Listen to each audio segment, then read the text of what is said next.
Hi, everybody.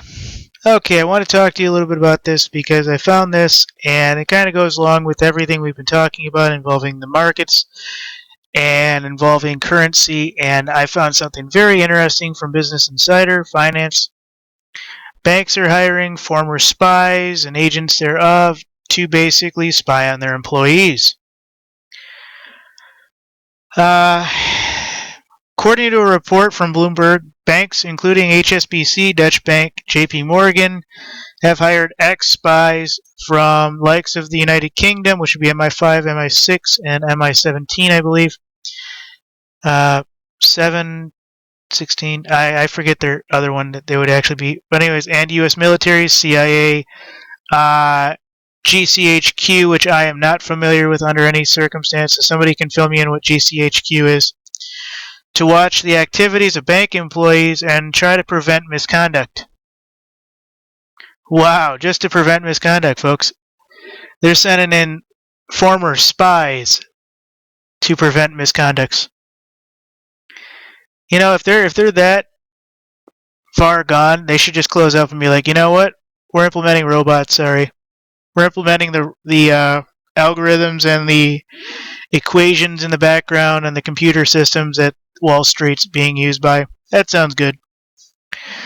But Bloomberg basically cites an information provided by recruitment firms, executive and compliance firms show that banks are using former spooks to keep tabs on activity as varied as cigarette breaks and texting with a significant other, all to spot early signs of rule breaking, folks. Now, there's a lot here as to the he said, she said, and a lot of other things. So I'm only going to read like a little bit more because there's some numbers coming up. There's a reason for this, folks. All right. In recent years, bank employees, including Jerome Kerville, Kweku Abuda, those are two those are two different names, and Tom Hayes, have been jailed for the roles in big banking scandals. In 2008, Kerville lost 4.9 billion, which is approximately 3.7 billion euros at Societe Generale, and Aboli's trade left UBS, on the hook for 2 billion, which is about 1.4 billion euros in 2011. Hayes was involved in fixing the LIBOR rate through his sentence. He was reduced after an appeal. Not only after these sort of scandals, hugely embarrassing for banks, they can also increasingly cost. The LIBOR scandals, for instance, cost 6 banks a combined total income of 6 billion, 4.15 billion, with Barclays alone footing a bill for 2.2 billion, 1.5 euros. So there is a lot on this, folks. Hear those numbers. So there's a lot of reasons why these guys would want to watch their employees. However, as the ladder of all sorts usually goes,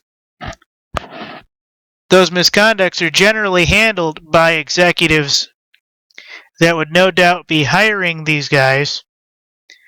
So basically, at this point, they would have intelligence inside by former spies to suggest conduct to where they can now have scapegoats for their own illicit activities. That's exactly what this is about, folks. So that when your employees go take a smoke break and you do a filthy little $12.5 million situation with some of your buddies overseas or whatever it is, these spies basically vindicate that you are in the right, they are in the wrong, and look at this behavioral pattern. They don't care about their job, this and that. Oh, they went off texting. We don't know what's happening, but look, all this money went missing. Oh, they did it. And that's all they need in a courtroom, folks. A liable source, a false accusation, and a corporate sting master or a corporate spy from an old world spy perspective. Yeah, this is actually happening, folks. They're there to protect those in power, nothing less, nothing more.